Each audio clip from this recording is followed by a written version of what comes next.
જામનગરના city B division police station વિસ્તારમાં થોડા સમય પહેલાં એક ટ્રકના બાબતની છેતરપિંડી બાબતની ફરિયાદો દાખલ થઈ હતી, જેમાં અગાઉ 5 ટ્રકવાળા આરોપી તેમજ આમીન નોતિયાર અને રામ આહિર બીજા 2 આરોપી સહિત અલગ અલગ આરોપીની અટક કરવામાં આવી છે, તેમજ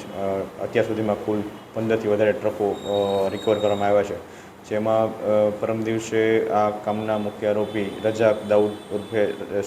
રજાક સોપારીની જામનગર ખાતેથી અટક કરવામાં આવી છે અને તેના હાલ 4 દિવસના રિમાન્ડ મેળવી અને આગળની તપાસ તજવીજ ચાલુ છે, જેમાં અત્યાર સુધીમાં